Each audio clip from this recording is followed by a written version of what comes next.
Okay, so now we have our code on GitHub, we have explained semantic versioning, we have created a valid version of our software, we have automated testing in place, we have automated styles in place, but there's still one important thing missing, and that's a license. So right now we have not specified a license for our project, and this is pretty much the worst thing that you can do, because if you do not provide a license for your software, this means that no one is allowed to use it. So it does not have a license and you are not allowed to reuse this software. So whenever you publish something on open source software, make sure that you provide some kind of license. Now, how do you come up with a license? There are a lot of licenses available that you can choose from. And well, to be honest, the license text in general, depending on the license, can be quite lengthy and hard to understand. So there are sites available that I would like to suggest you if you are looking for creating and finding the right license for your software project. So one of them is called chooselicense.com. This is a really good website because it helps you get in the right direction by telling you what you want to achieve with your software project, and then it recommends certain licenses for you. So the most used license for open source software is the MIT license, because it's very short to the point and it's not really restrictive. You can do anything with it. You can redistribute the software, you can commercialize the software, you can pretty much do all you want with it. So that's why it's so common and widely adopted in the open source ecosystem. But there are other licenses available that you also might to choose. So chooselicense.com is a great site if you want to see what you want to achieve with your product or project, and then from there find a matching license for you. And if you take a look at one of the licenses, you get the full license text that you can use.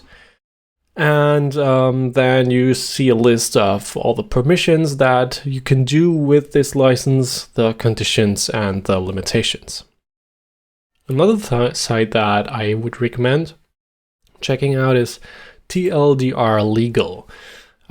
This site is more to look up how specific licenses work. So it's not the best site to choose a license in the first place, but if you want to better understand what you can do with a certain license, then you can, for example, with the MIT license, you will receive a quick summary of what the license can provide, what you can do with it, what you cannot do with it, and what you need to do when you use a software project that has this specific license.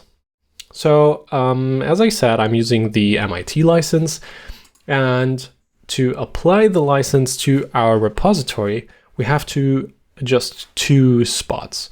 So the first one is the composer.json file. I already did this when I initialized the project. There you can define the license. I already mentioned that this will be the MIT license. If you want a different license, just change this in your composer.json file. And the second part is we have to use a file where we define the license that is being used in here. And the most common pattern for this is that we create a file called license.md, so a markdown file that contains the full license code. So let's do this with the MIT license. The nice thing for choose license is that we can just copy the text to the clipboard, and then we can create a file locally in our repository, and then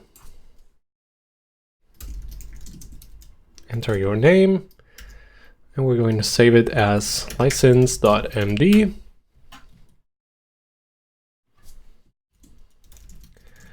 Add the license and commit it and push to GitHub. Cool. Pull in the latest changes first. All right. So now if we go back here, we can see that we have a license, and now we can see that GitHub automatically detected that this project is licensed under the MIT license. So whenever you launch something and release something, please make sure that you provide some kind of license. It does not need to be the MIT license. If you want to have something that is more restrictive, go for this, but please add a license because otherwise no one can use your software.